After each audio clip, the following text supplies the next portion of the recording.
আসসালামু আলাইকুম রাহমাতুল্লাহ। আপনি কি কখনো ভেবেছেন আমার দোয়া কি আল্লাহ কবুল করবেন? কখনো কি কাঁদতে কাঁদতে দোয়া করেছেন? কখনো কাঁদতে কাঁদতে দোয়া করেছেন কিন্তু মনে হয়েছে আল্লাহ শুনছেন না? আজকের ভিডিওতে জানবো কোরআন ও হাদিসে উল্লেখিত এমন 5 শ্রেণীর ব্যক্তি যাদের দোয়া আল্লাহ তাআলা অবশ্যই কবুল করেন। ভিডিওটি মনোযোগ দিয়ে শুনুন, এটা আপনার জীবন বদলে দিতে পারে ইনশাআল্লাহ। তো দেরি না করে মূল আলোচনায় যাওয়া যাক। প্রথম ব্যক্তি হলো মজলুম, অন্যায় শিকার ব্যক্তি।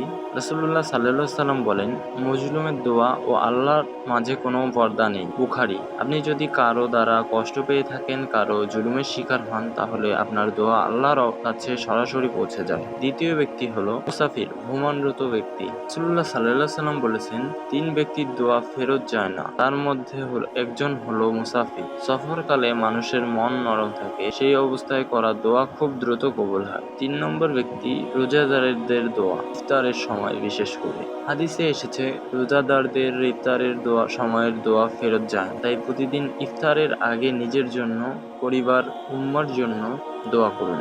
এই সময় আল্লাহ বিশেষভাবে শুনে থাকেন। চতুর্থ নম্বর ব্যক্তিগুলো হলো পিতামাতার দোয়া, সন্তানের জন্য। রাসূলুল্লাহ সাল্লাল্লাহু সাল্লাম বলেন, 3টি দোয়া অবশ্যই কবুল হয়, তার মধ্যে একটি হলো পিতামাতার দোয়া সন্তানের জন্য। তাই যদি আপনার মা বাবা বেঁচে থাকেন, তাদের দোয়া নিন, আর আপনি নিজেও সন্তানদের জন্য দোয়া করুন। এটি খুবই শক্তিশালী অস্ত্র।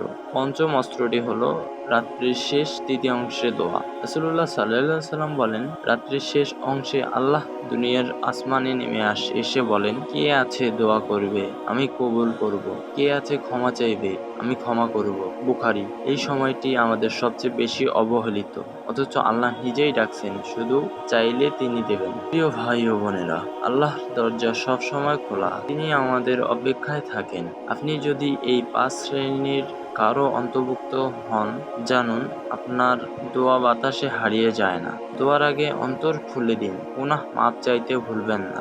আল্লাহ রহমতের দরজা খুলে দেবেন ইনশাআল্লাহ। যদি ভিডিওটি আপনার হৃদয় ছুঁয়ে থাকে, তাহলে লাইক দিন, শেয়ার করুন এবং ইসলাম প্রচারে সহযোগী হতে চ্যানেলটি সাবস্ক্রাইব করুন। হিদায়াত। আসসালামু আলাইকুম রাহমাতুল্লাহ।